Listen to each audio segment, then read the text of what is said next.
This is something very real that happened because of Snapchat and because of my dumb ass. I was with my best friend Sadie walking home from a party. We were just teens, and we were taking silly selfies on the streets. But it's here that it all begins. I forgot to turn off my Snapchat location. After a few minutes, we went on our separate ways, and that's when I got a snap from an unknown person. It simply read, "I can see you." I turned around instantly, but I didn't see no one. So I just ignored it without even responding to snap. When I was about 7 minutes from my house, I got another one. "You and your friend looked so cute walking home." I completely froze in place. Who the hell was this person? I didn't even see nobody behind me, and I could swear I didn't notice anybody close when I was with Sadie too. My first thought was to call her, but I didn't want to freak her out if this was just some dumb prank. I texted her instead, "Hey, did you get any weird snaps tonight?" As I waited for her to respond, I picked up the pace. I checked my surroundings but saw nothing out of the ordinary, just quiet houses and empty streets. Another snap came in before Sadie could reply. "You shouldn't have split up." I stopped dead in my tracks with my skin crawling. Whoever this was knew I was alone now. My hands were shaking as I opened the app to block the account, but as I did, I heard footsteps behind me very clearly. I turned around quickly, scanning the darkness, but again no one was there. My goddamn phone vibrated again. Another snap. "I'm right behind you." At this moment I sprinted toward my house, that thankfully wasn't too far anymore, and I didn't dare look back. When I finally reached my front door, I slammed it shut behind me and locked it. I felt a brief wave of relief, but it was short-lived. My phone buzzed again. "Nice house. Let me in." I staggered backward with my eyes wide open as I stared at the snap. I felt like I was completely fucked up. They knew where I lived. I ran to the windows and peered outside, but the street was still empty. My hands were shaking badly as I dialed Sadie's number, praying she'd pick up quickly. "Hey, did you get my text?" I asked. "Hey, no, I didn't. What's going on?" "I think someone's following me. I've been getting creepy snaps, and they know where I live." "Are you serious?" She sounded as scared as I felt. "Yeah, I'm serious," I whispered. "I don't know what to do." "Lock everything. I'll call my mom to pick me up, and we'll come over," she said. As I hung up, my phone vibrated again. I didn't want to look, but I forced myself to open the snap. It was a picture of my front door. My heart felt like it was going to explode. I rushed to turn off all the lights and shut the curtains. I called the police, barely able to explain what was happening with my shaky voice. They said they'd send someone over, but I had no idea how long that would take. The phone buzzed again. This time, it was a snap video. I hesitated, but eventually opened it. The video showed the front door of my house from across the street, slowly zooming in on the front windows. I couldn't take it anymore.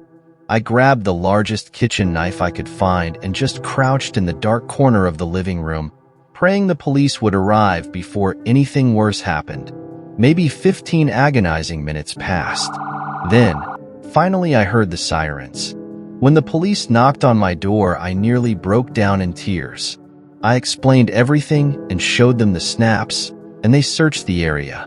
But whoever it was, they were gone. The police assured me they'd patrol the neighborhood throughout the whole week, but they never found nobody.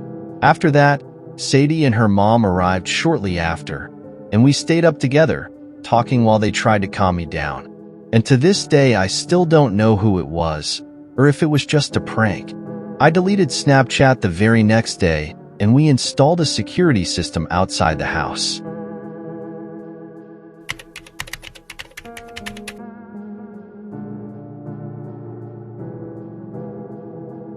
This happened a few months ago, and it all began when I got home from my friend's house. We were playing Call of Duty together. Well, when I got home, I saw that a random girl had added me. Her name was Katie Robinson. I was making some food, and then I got a snap from her. It simply read, "Hey Brian, you're really cute." Huh. How the hell did she know my name? And who really was she?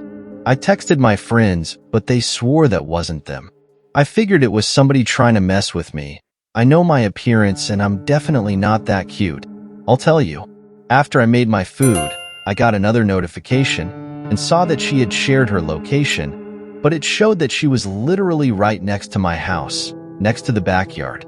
I completely froze in place, and my reaction made me reply to her. "Hey, who is this?" Then she said, "I'm the love of your damn life." I checked the backyard through the kitchen window and saw a black car parked right next to it. I wasn't expecting that. My heart was racing as I peeked out the window, trying to make sense of what I was seeing. The black car looked old and beat up, like something out of a crime movie. There was no one in sight, though. No girl, no movement. Just that car sitting eerily still. Then, I got another snap. This time, it was a picture of my backyard, taken from just outside my window. My breath caught in my throat. The caption read, "I'm here, Brian." Adrenaline shot through me and I ran to lock the back door. I felt like my heart was going to explode out of my chest. I didn't know whether to call the police or somehow confront this psycho, but before I could decide, another snap came through. It was a selfie of a girl, standing in the shadows, barely visible. Her eyes looked wide and creepy, but I couldn't know if this was actually a girl or a guy. My hands were shaking as I typed back, "Get away from my house. I'm calling the cops." But as I pressed send, there was a knock. A slow knock on the back door. I froze. The knock came again. 3 times, steady, like whoever it was knew I was right there. And then another snap. "Open the door, Brian. I'm waiting for you." I didn't move, trying not to make any sounds. The knocking stopped and I dialed 911. But before I could talk to the dispatcher, that's when I heard it. The sound of my front door creaking open. I bolted upstairs as fast as I could. How did they get in? I was sure I'd locked everything. I stood still, listening. There were only the sounds of soft footsteps from the entryway, heading toward the living room. I crouched down. I was thinking about making a run through the back of the house and call the cops outside, when my phone buzzed again. The notification sound echoed in the silent house, and I cursed under my breath. Another snap. "Don't be scared, Brian. I've been doing this for years." I couldn't take it anymore. I ran to the backyard and towards the streets and dialed 911, whispering to the dispatcher while trying to stay calm. "Someone's in my house. Please, I need help." And after maybe 10 minutes, I saw the police cars coming and felt a wave of relief. They arrived and I told them everything. They searched the backyard and then inside the house, and they found somebody. A kid from my school named Robert. He was one of these lonely kids that pretend he's talking to somebody when there's literally nobody around them, you know? I checked my phone one last time before heading to bed, and there was one final message from Katie Robinson. "That was so close, Brian." That was the last I ever heard from him. No more messages, no more creepy snaps. It's been months now, and sometimes I wonder if it was just some big elaborate prank. But deep down, I don't know if Robert was capable of doing something worse to me. Who knows?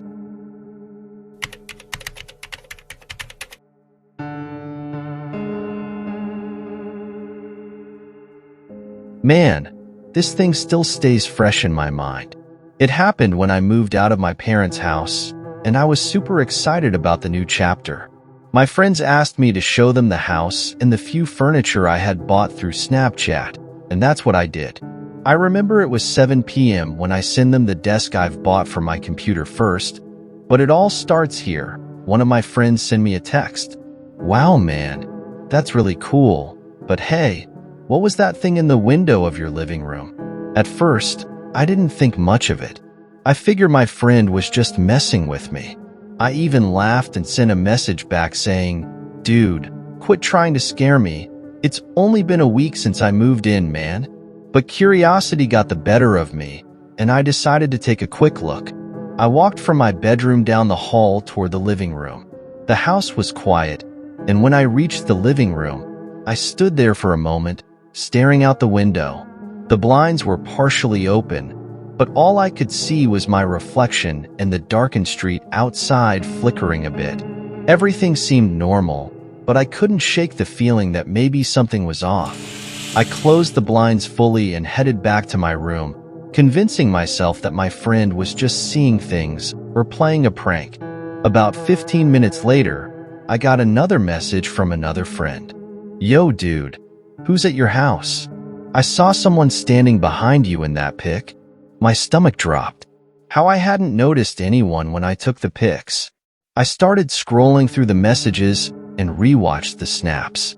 My heart nearly stopped when I saw it. Faint but unmistakable, a shadowy figure near the window behind me, partially hidden by the curtains.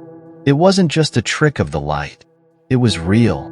I froze and my body tensed as my brain tried to rationalize what I had just seen. Maybe it was a reflection. Maybe I was overreacting.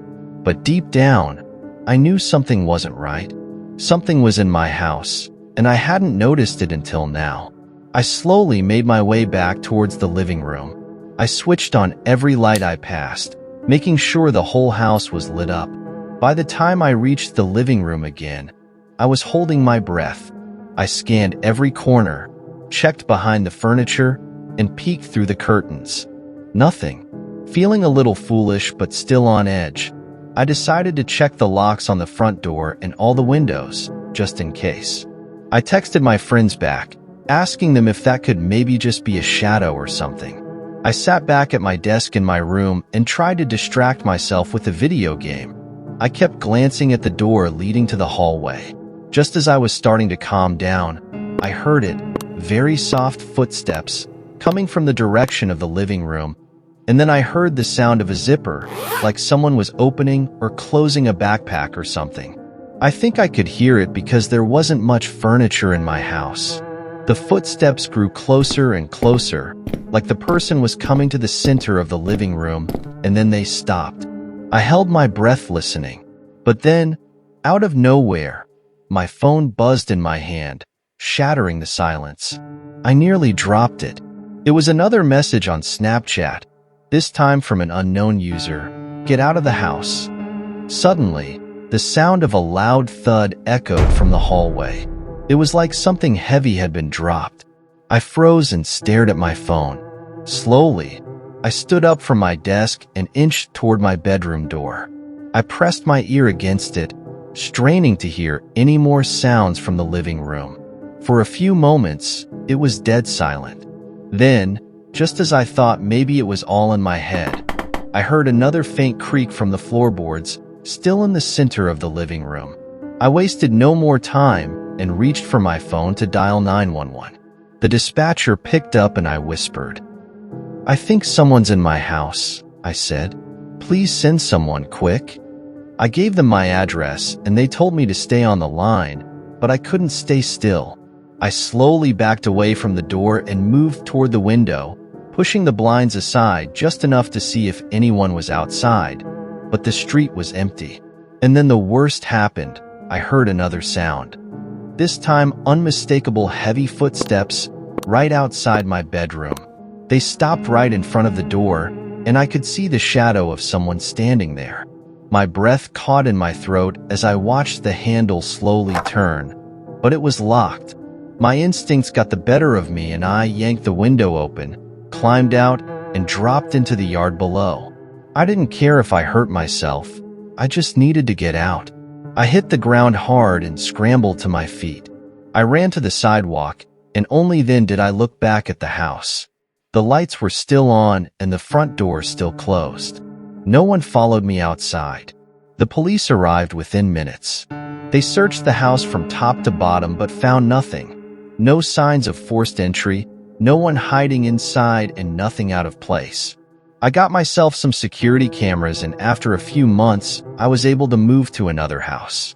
This story sadly happened right after I moved out, but shit happens, I guess.